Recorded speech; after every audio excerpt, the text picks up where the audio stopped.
You're listening to a production of the National Media Archive. To learn more or volunteer, go to nationalmediaarchive.com.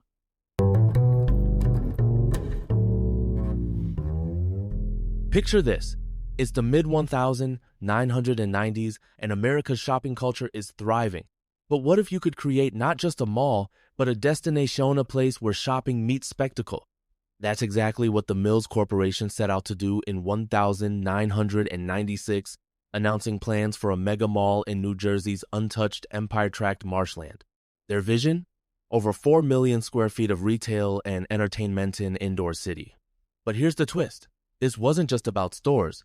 Imagine a 20-story indoor ski slope, a wave pool, a Formula One racetrack, and even an erupting volcano-themed restaurant. Technical terms like mixed-use development and anchor tenant became buzzwords, but think of them like building a theme park with shopping as the side attraction. Now, you might be thinking, wasn't this overkill? Let me tell you, the scale was so audacious that it promised 0 jobs and $3 billion in economic impact by 2012. But was the dream too big to handle? This is where the story of American Dream begins, fueled by ambition, controversy, and a belief that bigger could only mean better. Now, let's talk about a classic clash, development versus environment. As Mills pushed forward, fierce opposition erupted from environmentalists and local leaders. After all, the marshlands were a rare, undisturbed ecosystem. Technical term time, wetlands mitigation. Basically, it means trying to offset environmental damage by preserving or restoring other areas. But is that ever really enough? In 2001, New Jersey's governor killed the project by denying permits. Picture the tension, economic dreams colliding with ecological reality. If you're wondering, why not just move the project? Well, the Sports and Exposition Authority wanted a win too, so they offered up a neighboring parking lot. Suddenly, the dream had a new lease on life. The takeaway? Even the grandest visions have to face the hard limits of nature and politics. With a new location secured, Mills and their partners rebranded the project as Meadowlands Xanadu. The name alone sounded like something out of a fantasy novel, right? The proposal ballooned, 4.8 million square feet, multiple entertainment zones, hotels, offices, and even an underwater shark exhibit. Two key technical terms here. Footprint, meaning the total land area occupied, and multi-use complex-ass structure designed for many purposes at once. Imagine you're a local resident. Do you see jobs or just traffic jams? Now, you might be thinking, could New Jersey really pull off something this massive? State committees thought so, projecting huge economic benefits. They awarded the rights to Xanadu, with construction breaking ground in 2004 and a planned opening in 2007. But as we'll see, blueprints on paper rarely match the chaos of reality. Every mega project faces financial headwinds, but Xanadu's were hurricane force. As construction progressed, the Mills Corporation came under SEC investigation. Think of the Securities and Exchange Commission as a financial watchdog sniffing out trouble. The Mills Corporation simply didn't have the liquidity term, meaning enough cash or assets to pay debts to continue. So they sold Xanadu to Colony Capital for $500 million, a fraction of the projected cost. You might ask, why didn't another company swoop in and rescue the plan? Well, the project's sheer scale and mounting costs scared off many. Despite these setbacks, the shell of Xanadu kept rising on incomplete monument to financial overreach. Here's the lesson. When capital dries up, even the boldest visions can freeze in place, literally and figuratively. Let's jump to 2008, the year the global economy cracked. Lehman Brothers, a key construction lender, collapsed in the largest bankruptcy in U.S. history. If you're wondering, what's a lender? It's the entity that provides the money to build these mega malls, often through construction loans. Without Lehman's funding, Xanadu was suddenly short, $23 million. Construction ground to a halt, and the partially finished building sat abandoned, a modern ghost town. Retailers, burned by the recession and wary of future risks, pulled out of lease agreements. Tenant mix, a retail term for the blend of stores in a mall, became a nightmare to manage. Now you might wonder, could anything have saved Xanadu at this point? Let me tell you, when your core financing collapses, even optimism can't keep the lights on. The story of Xanadu during the financial crisis is a stark reminder. Timing is everything, especially in real estate. Imagine driving past a half-built mega mall for years. That's what happened in New Jersey.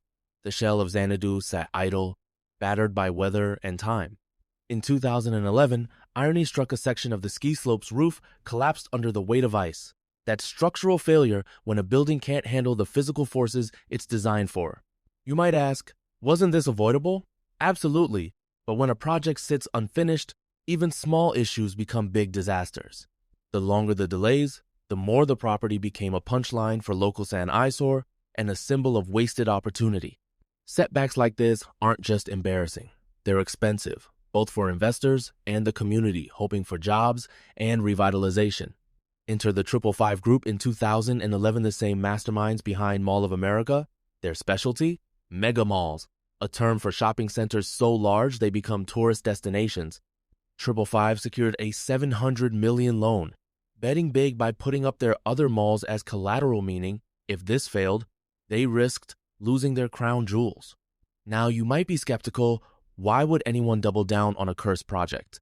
But 555 believed their experience and a new strategy-shifting focus from retail to entertainment could turn the tide. They rebranded the mall as American Dream and announced even grander attractions, a Nickelodeon theme park, a water park, and an ice rink. Phased openings launching sections one at a time became their new approach. With fresh money and a bold vision, American Dream was poised for resurrection. But could new leadership finally break the cycle of delays? Just as construction regained momentum, a new opponent appeared, the New York Giants and Jets. Both NFL teams sued 555 over concerns about parking and traffic congestion during game days. This is what lawyers call injunctive relief, a court order to stop or change a project's operations. It's like a legal pause button. If you're thinking, weren't these teams aware a mall was coming? They were, but their new stadium made parking even tighter. The lawsuit delayed progress for over a year as both sides battle over land use and public access. The bottom line? No matter how big your project, local stakeholders can grind you to a halt if their interests aren't protected. After years of false starts, 555 secured over $1.6 billion in new financing from JP Morgan Chase and government bond stacks free loans that incentivize development. The new strategy? Open in phases, starting with the indoor theme park and ice rink, then gradually bringing retailers and restaurants online. In mall development, this is called soft opening, where parts of the property open before the grand launch. Now, some skeptics maybe you might ask, isn't it risky to open before everything's ready? Absolutely, but 555 hoped early buzz would lure tenants and visitors. Yet, even as attractions opened, cracks literal and metaphorical showed. Unfinished corridors, odd design choices, and high prices kept some visitors away. Still, after 15 years, American Dream finally had guests. The question, was it too little, too late? Just as American Dream geared up for its major debut in March 2020, the COVID-19 pandemic shut everything down. The timing couldn't have been worse. Suddenly, retail collapsed nationwide. Debt load the total money owed rose to $5 billion for the 555 Group. Many retailers pulled out, declaring bankruptcy or scaling back plans. To adapt, American Dream announced a pivot. 70% of its space would be dedicated to entertainment, only 30% to retail. In real estate, that's called a repositioning strategy, changing your business model to survive. Now you might ask, can a mall this big ever be profitable with such headwinds? Only time will tell, but so far, it's a cautionary tale about over-leveraging and unpredictable markets. As we look at the American Dream today, its story is a complex blend of ambition, adversity, and the ever-changing American consumer landscape. So, what can we learn from the saga of American Dream? First, project management and risk assessment tools meant to keep big ventures on track can be overwhelmed by external shocks and hubris. Let me ask you, is bigger always better? American Dream's experience says otherwise. Sometimes, scaling up just multiplies the problems. There's also a cultural lesson. As shopping shifts online, the old anchor of community, the mall, must reinvent itself or risk irrelevance. Now, some optimists believe American Dream could yet become a tourist magnet, a new kind of urban playground. But with billions spent and uncertain returns, the stakes couldn't be higher. Ultimately, the American Dream Mall reminds us that ambition must be matched by flexibility, realism, and a deep understanding of what people actually want.